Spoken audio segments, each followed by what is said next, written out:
Yes les amis, bienvenue en direct de cette nouvelle vidéo, toujours en direct de Corée, vous pouvez voir dans le petit Airbnb tranquillement posé. Et aujourd'hui, je voulais répondre à une question sur les marchés financiers. Est-ce qu'il vaut mieux investir une grosse somme d'argent d'un seul coup ou est-ce qu'il vaut mieux répartir cette grosse somme d'argent de façon régulière, par exemple tous les mois en mettant un petit peu d'argent? C'est à cette question que je vais répondre puisque peut-être que parmi vous, il y en a certains qui ont une grosse somme à disposition, alors que ce soit de quelques dizaines à quelques centaines de milliers d'euros. Ça peut être 10, 20 000, 30 000, 40 000, 50 000 euros ou même 100 000, 200 000, 300 000, 500 000, 1 million d'euros à investir. Vous ne savez pas quoi en faire et vous vous demandez peut-être, est-ce que si j'investis sur les marchés financiers, est-ce que je dois tout investir d'un coup ou est-ce que progressivement, mois après mois, je répartis mon capital pour, entre guillemets, réduire mon risque? Donc, c'est à cette question-là que je vais répondre. Donc, si c'est pas déjà fait, comme d'habitude, abonne-toi à la chaîne YouTube et n'hésite pas non plus à partager cette vidéo à quelqu'un qui pourrait être intéressé par ce sujet. Donc voilà, si aujourd'hui tu me connais pas, moi je m'appelle Raphaël Carteni, j'investis sur les actions à dividendes depuis maintenant près de 6 ans. J'investis une bonne partie de mes bénéfices sur cette stratégie. C'est une stratégie que je connais vraiment bien aujourd'hui et j'investis principalement aux États-Unis. C'est vrai qu'on m'a déjà posé la question, Raph, j'ai X euros parfois 20 000, 30 000, des fois même plus de 100, 250 000 euros. Qu'est-ce que je dois faire avec cet argent pour l'investir sur le marché financier? Donc encore une fois, ce que je vais te dire dans cette vidéo, ça n'a aucunement but de conseil. Ça va être très factuel puisque je vais te donner des résultats d'études et une démonstration mathématique qui tend vers l'une des deux solutions qui est soit tout investir d'un coup au niveau du capital que tu as à disposition, soit de répartir progressivement mois après mois ce capital sur les marchés financiers.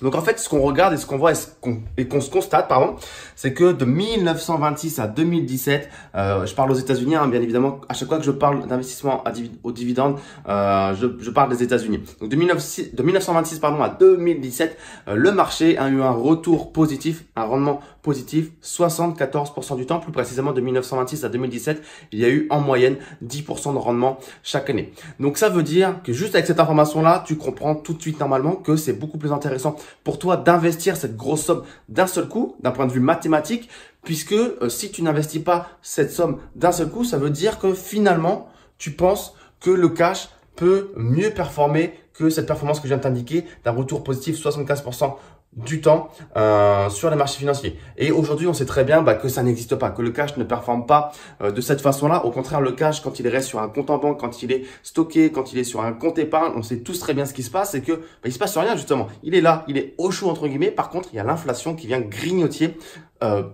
progressivement, jour après jour, mois après mois, année après année, la valeur de votre compte épargne, de votre argent. Donc, c'est très dangereux aujourd'hui de laisser de l'argent sur un compte épargne puisque l'inflation vient grignoter, alors que sur les marchés financiers, on voit très clairement qu'on aurait un retour positif bien plus souvent que en gardant ce cash sur un compte en banque. Alors là, je vous vois venir. Peut-être que tu es en train de me dire, ouais, mais Raph, ok, c'est cool, j'investis tout d'un coup, tout de suite. Mais qu'est-ce qui se passe si le moment où j'investis, c'est l'équivalent de ce qu'on a pu connaître comme le crash de 1929, celui de 1999, celui de 2008? Qu'est-ce qui se passe, Raph, aujourd'hui, si j'investis au pire moment de mon capital? Imagine, j'ai 200 000 euros, je les fous, boum, aujourd'hui, et c'est l'aube, on va dire, d'une nouvelle crise financière. Et bien, en fait, ce qui se passe, c'est que même si vous aviez investi lors de ces différents crashs que j'évoquais, en 1929, 99, 2008, et bien, aujourd'hui, sur le long terme, puisque vraiment l'approche des actions à dividendes, c'est quelque chose que vous devez voir sur le long terme, et bien, aujourd'hui, tout de même, malgré avoir investi au pire moment lors de ces crashs, vous seriez positif, vous auriez un retour sur investissement positif sur votre portefeuille.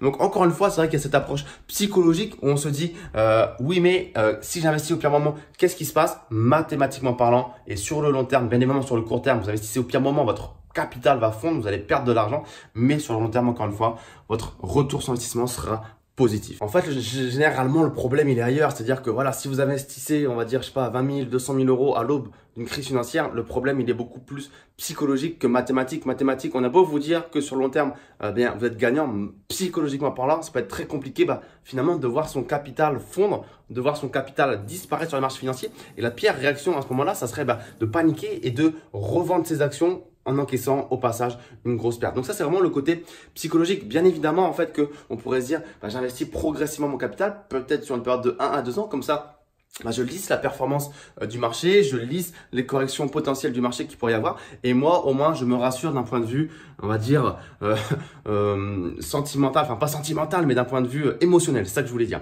Donc, ça peut être une solution. Le souci, c'est qu'en faisant ça, eh bien, malheureusement, vous perdez des bénéfices puisque en n'ayant pas tout investi d'un seul coup, eh bien, vous vous privez d'une partie des bénéfices pendant ces 1 à 2 ans pendant laquelle, eh bien, vous avez étalé votre capital. Eh bien, on a vu que le marché, sur le long terme, généralement, il a pris entre 1926 et 2017 10% par an et qu'il avait présenté 75% de retour positif depuis 1926. Donc, mathématiquement parlant, c'est indéniable. Investir immédiatement toute la somme d'argent que vous avez à disposition sera toujours plus intéressant que de l'étaler dans le temps. Donc voilà, s'il y a quelque chose de certain, c'est que c'est toujours plus facile et plus agréable en période de récession d'avoir du cash et de pouvoir continuer à investir régulièrement plutôt que l'opposé, d'avoir tout investi et de voir son capital se faire détruire potentiellement. Ça, c'est certain, c'est beaucoup plus confortable.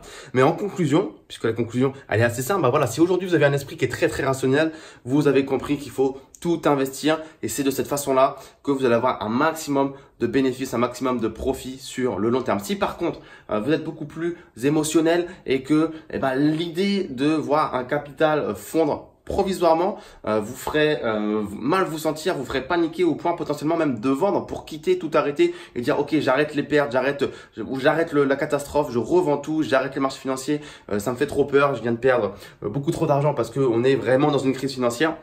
Et bien dans ce cas-là, si c'est ce scénario dont vous avez peur, mieux vaut investir progressivement votre capital pour lisser les performances du marché, mais soyez conscient que du coup, vous vous privez d'une partie des bénéfices puisque mathématiquement, tout investir tout de suite aurait été plus intéressant pour vous. Alors dites-moi dans les commentaires ci-dessous quel type de profil vous êtes. Est-ce que vous êtes plutôt le profil, eh bien voilà, je suis très rationnel, je suis très mathématique, je comprends que même si c'est pas une science, marché financier, sur le long terme, j'ai beaucoup plus de chances d'avoir de retour sur investissement positif que de laisser mon cash sur un compte en banque. Est-ce que vous êtes plutôt de cette équipe-là ou est-ce que vous êtes plutôt l'équipe, voilà, je préfère être assez prudent, team prudent, on va dire, j'investis régulièrement mon capital sur les marchés, je lisse les corrections et je préfère me priver d'une partie des bénéfices plutôt que de devoir subir une perte sur mon capital, même si elle est provisoire, je préfère me rassurer et ne pas faire, vous savez, de gros écarts dans mon portefeuille, vivre un petit peu les montagnes russes. Donc dis-moi dans les commentaires ci-dessous ce que tu penses. Est-ce que tu es d'accord avec moi ou pas? Bon, honnêtement, il n'y a pas trop à être d'accord ou pas puisque tout ça c'est des maths, c'est des chiffres. Je suis pas en train de vous donner mon avis, c'est juste mathématiquement des chiffres. Alors bien évidemment, c'est sur l'hypothèse que ce genre de performance continue de se produire sur le long terme. Mais encore une fois, si vous regardez les cours de bourse sur le long terme, ça monte et c'est logique que ça monte puisque il y a toujours plus de croissance, toujours plus de création de valeur. Donc, le cours des entreprises, les capitalisations, elles augmentent. C'est tout à fait normal. Donc, sur le long terme, les marchés financiers ont naturellement une tendance à voir leurs cours augmenter. Donc, dis-moi si tu es d'accord avec moi. N'hésite pas à liker cette vidéo, à la partager, à la commenter, réagir, interagir dans les commentaires. Ça me ferait super plaisir.